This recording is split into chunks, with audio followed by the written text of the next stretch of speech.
Hey everybody, welcome to Chaos Garage. I think that's what I'm going to call it from now on. It's just going to be chaos all the time. Anyway, Biggie, welcome to Biggie's YouTube channel. We got another project today. We got my sidekick. Hello. There's Levi, my buddy, my little sidekick, if you will. Okay, so today we're working on the Shithawk. Again, C4 you know the deal. If you subscribe to this channel, you know what the deal is with Shithawk. So today... Why do you call it that? When you should probably call it the straight car, maybe? Alright, maybe I'll do that from now on. Maybe the video car. He's pushing about having a curse jar so that way he can get a race car for the money that I'm obviously going to have to spend. So we're checking ball joints today. Alright, so we're checking ball joints today. We're checking tie rod ends. And I'm going to give you a quick crash course on it. If you will, on how to do that, because we are going to be redoing the front end on it, hopefully in the spring. And I'm just looking to see what we're going to need, not just to do the Z51 upgrade that we're planning on doing, but what all do we need to replace and redo. Hang on a minute. Levi, no drumming please, okay? It's getting a little loud, just they won't be able to hear, okay? Anyway, never stop being a dad. So what we're going to check is, we know we need bushings, so we're going to put polyurethane bushings in the control arms. That's going to happen. We have the spring, the Z51 transverse spring. Also, we're going to replace the shocks too, to make sure they're up to optimum for performance. Next thing we're going to check is, we need to check our ball joints to make sure that it doesn't do any good if we rebuild everything but leave the ball joints, and it doesn't help if the tie rod ends, when you steer, what actually steers your knuckle, if that's loose as well, because that's good. So I'm going to show you here what we're doing. Okay, so we have our jack underneath. It's hard to see, especially with these cars that are low, but the way you want to do this, you want to take the load off the ball joint, or else you're not going to feel if there's any play. And by doing that, I'm going to use my hands, if you can follow, is you have your lower control arm. This is for anything that has an SLA suspension system, a short, long arm. So your short arm's up top, your long arm's on the bottom. Usually your spring or shock is in between. Okay, in this case we have a transverse spring that goes side to side.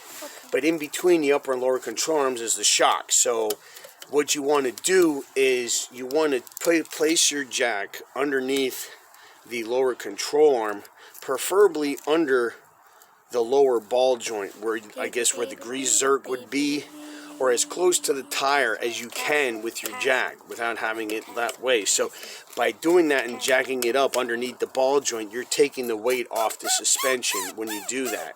I don't know, I can't really get in there to show you that well, and I'm losing daylight too.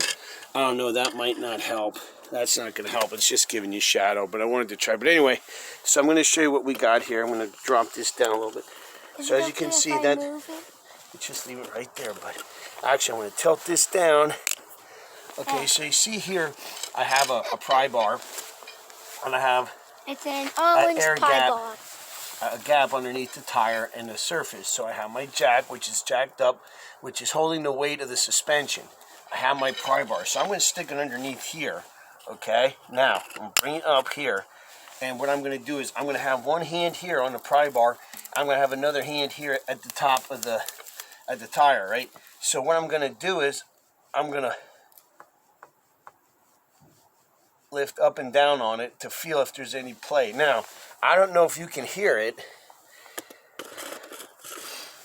but this one is so bad I can hear it, which is not good. So we're going to have to replace ball joints, but Levi, can you stop that for a minute? Maybe they can hear it. Hang on. Here, let's see if we can hear it. Ready?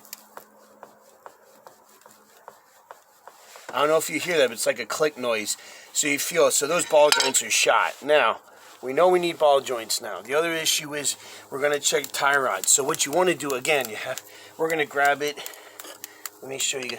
You're going to grab it you're going to hold it at 3 o'clock and 9 o'clock, okay? And you're going to try to move it. Now, I'm moving it, but there's no play. It's tight. I don't feel any play in the tie rod ends. Okay? So, but there was a ton of play in the ball joint. So, to add to our front end, gremlins and situations, we're going to have to put new ball joints in it too. I'm just going to replace upper and lower. So, figure why we have the A-arms off to put the bushings on. We might as well put new ball joints in it as well. We're going to do that, and then with the Z51 upgrade and some fresh tires up front and an alignment, should be real interesting to see what kind of cornering performance we pick up with the C4. So I just kind of wanted to give you guys a video on how to check that if you're working on a car with a short and long arm front suspension. Like I said, has a short upper control arm, a longer lower control arm, but there's a shock and spring, coil spring combo in between the two, or if you just have a shock, where in this case the Corvette has the shock, but then it has a transverse mounted leaf spring. Okay, so anything that has a short long arm front suspension, this is how you're going to check if your ball joints are bad. If most cars which have a strut front end, if I remember correctly, I think that you're going to jack up towards the center more. But don't quote me, I didn't research that. I only checked for short and long arm. Anyway, so that's how you can check your ball joints. I hope this is helpful. And if you suspect that your car has a front end issue, or if you're already experiencing a front end issue, might not be a bad idea. It takes maybe 5-10 minutes. Get your floor jack out, jack up underneath that lower ball joint, or as close to the back of the front tire as possible. But you want to go outboard more.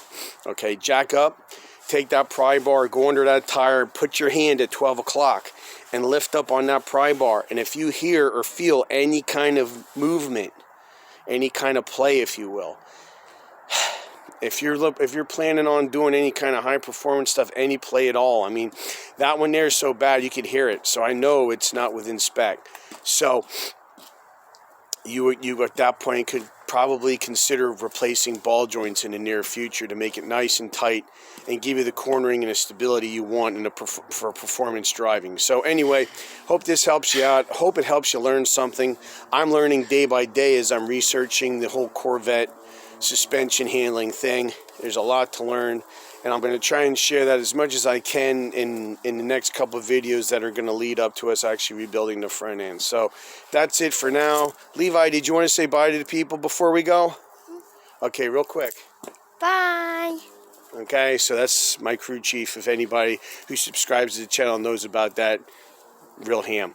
Anyway, so if please like and subscribe, I would appreciate it. Like I said, we got some projects coming up. We're gonna rebuild the front end on here. We got some other chassis things I want to do on here. We also have the turd, which is on pause right now due to the cold weather. I'm waiting to see what they're going to do with the drag strips. If we're going to go ahead and proceed with the brake issue with that, and see if they're going to keep the tracks, if they're going to open the tracks in March, or what they're going to do. So I'm waiting to hold. So I'm holding off on that. But we hopefully will get some drag racing video up again this for 2021. I actually talked with Zilla Chronicles 52 Latimer this morning, and he's got some exciting stuff planned. He's got a Ford Excursion. He's got some stuff he wants to do. He's got a Jaguar. We're going to do some stuff too. He only wants to do exhaust. I'm going to see if I can talk him into making it like a road racer kind of thing, or maybe even have a track day on that. My son's pointing out a plane. You have to look. Welcome to being a parent. Yay. Anyway, so I look forward to doing some collaborations with Zilla. Always a good time when him and I do stuff. And he's been on this channel before with a shifter install on the turd. And I think the other one was an evac install we did on the turd. So always a good time when he's around. So I look forward to doing that. Look forward to better weather so that way we can do more projects. So I just wanted to hit you up with this video here. So like and subscribe. Leave something in the comments. Would appreciate it. Watch out for each other. Take care of each other. We'll see you next time right here on Big E's.